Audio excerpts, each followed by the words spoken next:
Alors bonjour à tous, donc, je m'appelle Sophia Vauclin, je travaille à la direction de l'eau et de la biodiversité du ministère de la Transition écologique, où je suis chargée de mission sur la directive 4 sur l'eau, et je travaille plus particulièrement sur les questions d'hydrobiologie dans les plans d'eau. Et donc l'objet de ma présentation, ça va être de présenter les enjeux et les besoins auxquels la télédétection pourrait potentiellement répondre dans le cadre de la surveillance et de l'évaluation que l'on fait pour l'application de la directive cadre sur l'eau.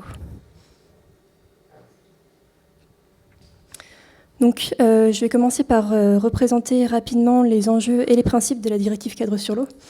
Donc, je m'excuse s'il y en a qui connaissent très bien la directive, je vais enfoncer pas mal de portes ouvertes, mais l'objet, ce sera de bien redéfinir ce qu'on entend par surveillance et évaluation dans le cadre de cette directive.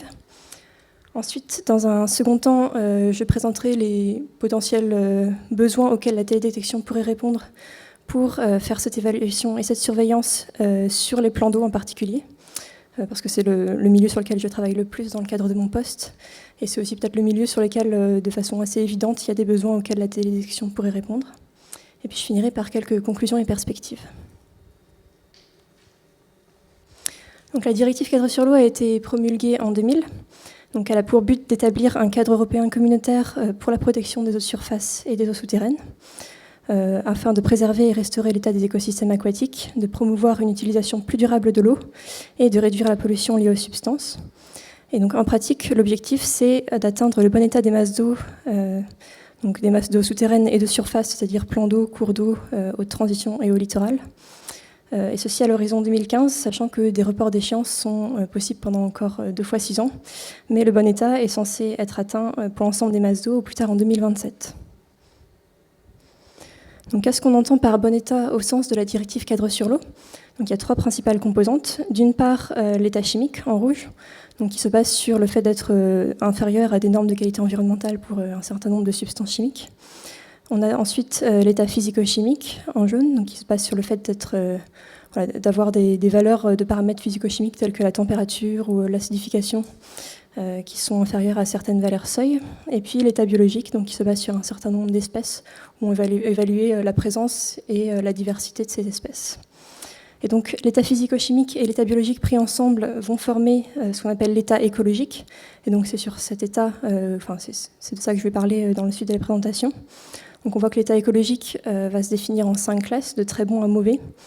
Et pour définir le très bon état écologique, on a une 3e composante qui va entrer en compte, c'est l'état hydromorphologique.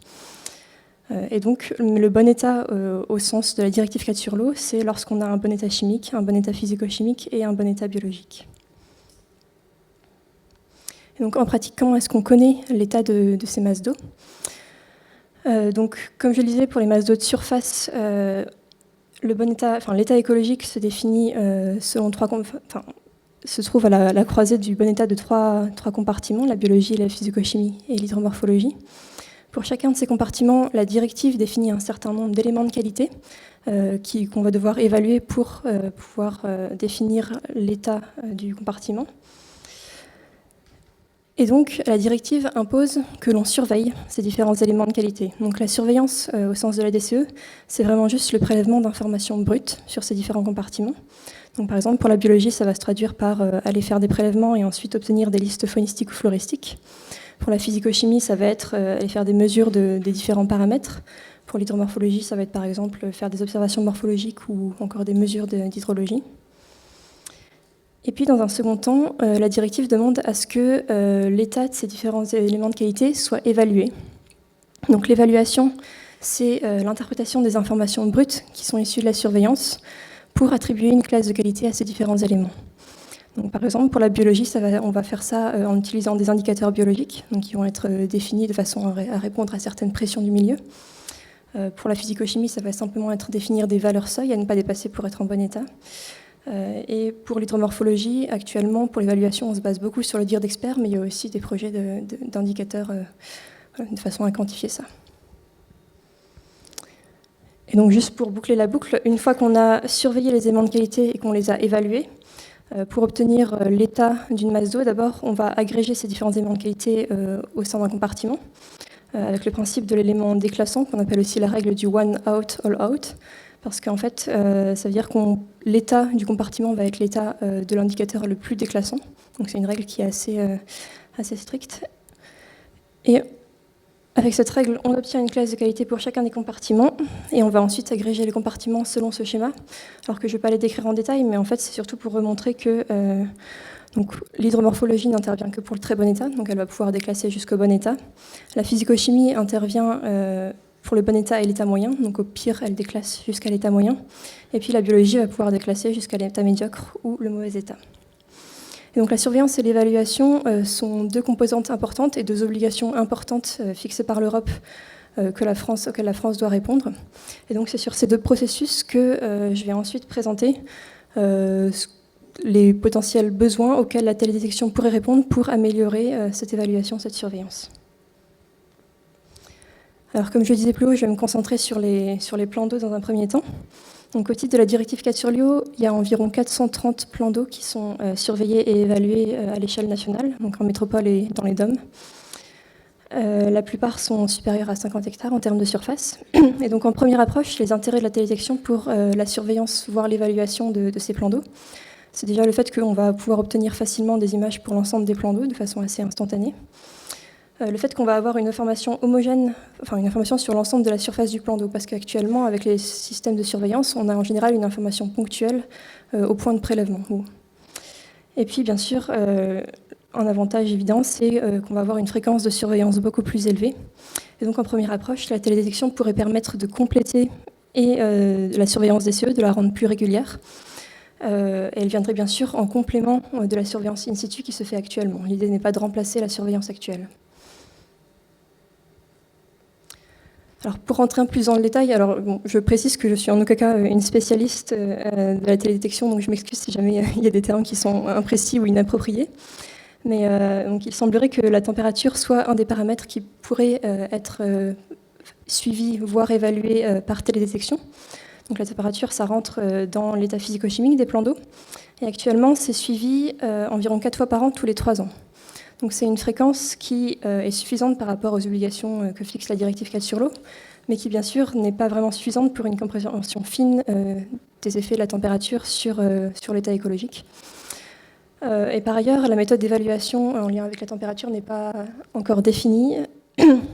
Et donc il y a bien sûr un besoin de données important pour finir de mettre en place cette méthode d'évaluation. Ensuite, en lien avec la couleur de l'eau, deux autres paramètres qu'il pourrait être intéressant peut-être de suivre, voire d'évaluer par télédétection, c'est la transparence et la chlorophylle A. Donc on voit que les deux paramètres sont surveillés à la même fréquence que la température actuellement, c'est-à-dire environ 4 fois par an tous les 3 ans. La transparence est actuellement suivie et évaluée via la métrique de la profondeur de Secchi. Donc c'est vrai qu'on pourrait penser dans un premier temps qu'essayer de retrouver cette même métrique par télésurveillance. Mais sur la transparence, c'est aussi un des paramètres où on pourrait peut-être imaginer sur le plus long terme de passer à une nouvelle métrique qui pourrait être directement définie à partir des images satellitaires. La chlorophylle A, elle intervient plutôt dans l'état biologique via l'élément de qualité phytoplancton.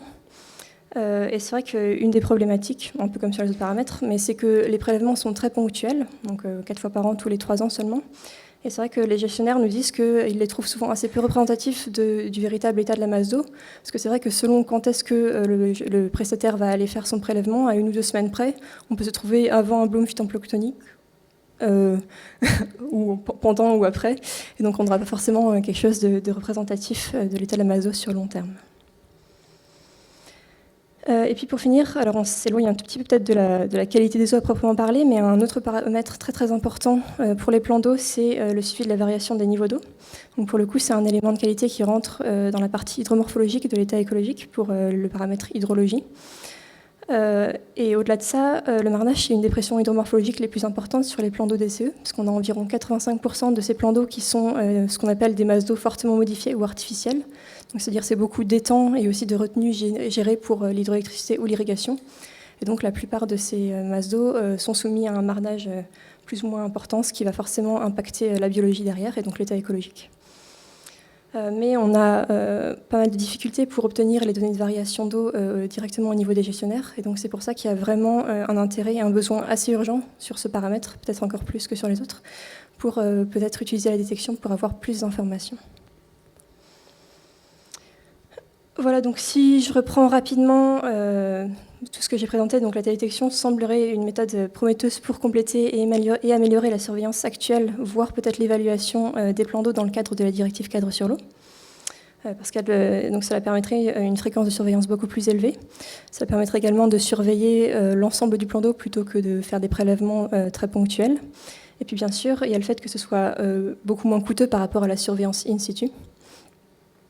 Néanmoins, des questions restent en suspens. En fait, la principale question, c'est que ça fait plus de 10 ans qu'on travaille sur la directive cadre sur l'eau, et donc on a des informations qui sont toujours assez ponctuelles, que ce soit dans le temps ou dans l'espace. Et donc on peut se demander comment est-ce qu'on va réussir au niveau des gestionnaires à bancariser et exploiter correctement les données beaucoup plus nombreuses qui pourraient arriver avec la télésurveillance. Et typiquement, la question se pose pour l'évaluation, puisque l'évaluation, la façon dont le calcul est fait actuellement, c'est encore une fois avec très peu de données et aussi de façon ponctuelle sur le plan d'eau. Donc ça veut dire qu'il faudra, si jamais la télédétection se met en place pour la surveillance, il faudrait réfléchir à comment adapter ensuite derrière l'évaluation pour utiliser correctement toutes ces données qui arriveront. Et donc je voulais juste rapidement faire quelques perspectives. Déjà montrer qu'en fait la télédétection, c'est une méthode qui est déjà employée dans des projets qui sont portés par le ministère de la Transition écologique. Alors il y en a plusieurs. J'ai pris un exemple dont j'entends souvent parler parce que c'est ma collègue de bureau qui le porte au niveau du ministère. Donc c'est la cartographie nationale des milieux humides, qui a pour but de localiser les milieux humides à l'échelle nationale et de pouvoir décrire leur état, donc avec une approche de modélisation spatiale associée à la télédétection et avec bien sûr des données de terrain. Et donc les résultats qui sont attendus, qui sont en cours de production, c'est des cartes de probabilité des présences des milieux humides, mais également sur le plus long terme, pouvoir décrire l'état de ces milieux humides, directement réaliser des indicateurs de leur état à partir des images satellitaires. Et puis une deuxième perspective, c'est que j'ai beaucoup parlé du coup des plans d'eau et en lien avec la qualité des eaux, mais il existe aussi des besoins de télédétection sur d'autres milieux dans le cadre de la directive cadre sur l'eau, et notamment sur les cours d'eau. Et donc voilà, je voulais présenter rapidement ce besoin qui est exprimé dans l'appel à manifestation d'intérêt de l'Office français de la biodiversité de cette année, qui est d'essayer de développer une méthode de télédétection pour la surveillance hydromorphologique des cours d'eau. Donc voilà, pour montrer qu'il y a des besoins qui sont déjà clairement exprimés par le ministère en lien avec la directive sur l'eau sur ces milieux. Voilà, c'est ce que j'avais à dire. Merci pour votre attention. Merci aux organisateurs de m'avoir invité à prendre la parole. Et puis j'en profite pour dire que j'ai piqué pas mal d'images de télésurveillance à Thierry. Donc je le remercie. J'espère que je les ai utilisées à peu près correctement. Voilà.